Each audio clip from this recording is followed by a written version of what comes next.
Cordiales saludos a usted que me ve o me escucha. Muchas gracias por haber pulsado en el canal Desde mi punto de vista. Soy Constantino de Miguel, periodista internacional durante muchos lustros y ahora libérrimo y libertario comentarista de la actualidad internacional. A ver, ¿qué tienen en común los traficantes de droga con los sociocomunistas? Pues que ambos venden sustancias que no alimentan, dan placer, pero terminan arruinando tu vida. Los narcos, estupefacientes que arruinan tu salud, y los sociatas, ideologías que arruinan tu bienestar y ahorros. Dios los cría y ellos se juntan. Los sociatas bolivarianos y los narcos latinoamericanos parecen haber firmado un diabólico pacto para convertir una buena parte de Hispanoamérica en un infierno. Las mafias siempre escogen a los más débiles para operar. Si son personas, serán las más desesperadas, las que están sin trabajo y sin ingresos. Si son países, serán aquellos cuyos gobiernos son débiles y reina la corrupción. Así surgen los narcoestados. Pongamos Guinea-Bissau, Nicaragua o Venezuela. Estos países cruzaron hace tiempo una peligrosa línea roja, ya que desde el presidente y sus ministros hasta una buena parte de los funcionarios ponen la administración pública al servicio del crimen organizado. Eso incluye a las aduanas, las Fuerzas Armadas, la policía y, por supuesto, el aparato judicial. Quienes se oponen son purgados como traidores a la patria. El narco agradece el favor recompensando generosamente a los que se convierten en sus seguidores. Muchos son políticos de altos vuelos, la mayoría socialistas o comunistas. Se llenan la boca de discursos a favor del pueblo, ese pueblo para el que ya no trabajan, ese pueblo al que además roban impunemente, ese pueblo que se convierte precisamente en víctima de las mafias de la droga, porque en esos estados fallidos la ley la imponen los narcos y lo hacen con la amenaza y la violencia en sus formas más brutales. Este escenario lo hemos visto desde los tiempos de Pablo Escobar, en Bolivia, en Colombia, pero ahora estamos en una fase preocupante. Al narco no solo le interesa que le dejen hacer, es decir, que el Estado no se entrometa en su turbio negocio, que pueda producir y transportar la droga, que pueda reciclar el dinero ilícito en bancos o inmobiliarias. De México a Perú, el narco ahora se ha vuelto mucho más exigente. No solo quiere tener como títeres a los gobernantes, sino que desean destruir cualquier resquicio de ley, orden y paz. Por eso, y debido a la frustración y resentimiento que los empujó personalmente a la delincuencia, debido también a que los malos son en el fondo profundamente ignorantes, combaten la sociedad abierta y libre pensante. Quieren eliminar a esa sociedad que emprende y trabaja y que necesita seguridad jurídica, policía protectora y funcionarios honestos. En resumen, desestabilizar las sociedades hasta que degeneren en la anarquía, que es el objetivo último, ya que será gracias al caos que sus agentes, sus tontos útiles socialistas y comunistas, conquistarán el poder, curiosamente mediante elecciones democráticas. El descontento popular por el caos y la falta de perspectivas es así capitalizado por los demagogos populistas bolivarianos, que además cuentan con el apoyo, el dinero y la propaganda de esa multinacional del robo y la mentira que es el Grupo de Sao Paulo.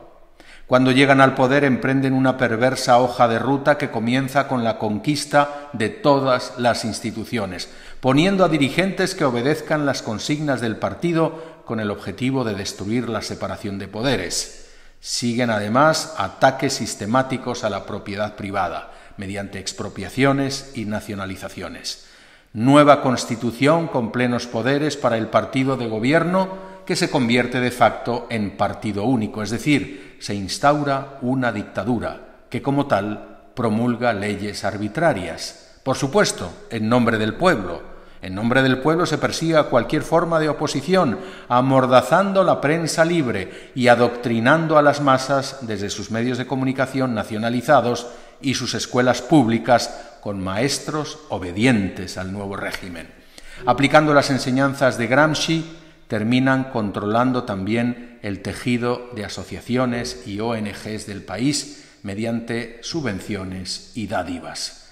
Así aunque el resultado es una sociedad empobrecida y aplastada por esa coalición de delincuentes, el lavado de cerebro es tal que el pueblo hasta termina agradeciendo a sus salvadores. Entre tanto, los mejores elementos de esa sociedad han huido. Parece un escenario propio de una serie de Netflix, pero lo hemos visto claramente en el drama venezolano. El chavismo no solo ha sido un cáncer que ha postrado a esa sociedad, reduciéndola a los peores niveles de desarrollo humano. La Venezuela de Maduro, el gorila rojo, es un juguete de Cuba y sus asesores, pero ante todo de los grandes narcotraficantes, ya que han convertido a Venezuela en su santuario. Han reproducido lo que ya pasa en Guinea-Bissau, donde toda la cúpula gobernante, incluyendo al presidente, ha sido comprada por las mafias. El narcoestado venezolano ofrece impunidad y protección a los capos de la droga a cambio de dinero, muchísimo dinero para sus políticos y funcionarios. Venezuela es así el corredor ideal para la droga proveniente de Colombia. El trasiego de la cocaína cuenta con la protección del Estado, algo insólito pero real. Pues bien, los acontecimientos de Colombia parecen ir en la misma dirección. La protesta masiva en Medellín y Cali por una reforma, mejor dicho, contra una reforma tributaria, ha degenerado en ese cóctel de caos y violencia que está desestabilizando a la cuarta economía de Latinoamérica.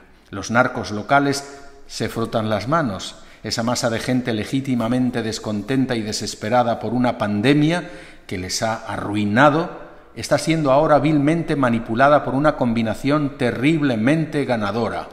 Dinero de los narcos colombianos, marketing ideológico bolivariano, asesoría cubana en inteligencia y tácticas de guerrilla de las FARC y el ELN. Todo ello apadrinado políticamente por el Grupo de Puebla.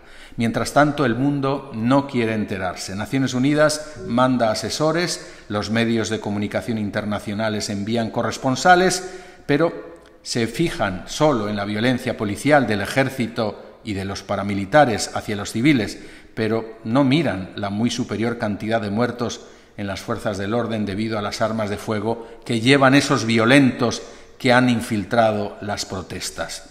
No quieren saber que esos elementos son los que han provocado más daño a la gente vulnerable, al privarla de suministros con los cortes de carretera, por ejemplo. No quieren darse cuenta que hay una quinta columna que lo que busca es que Colombia caiga en el caos para ser como Venezuela, un paraíso del narco.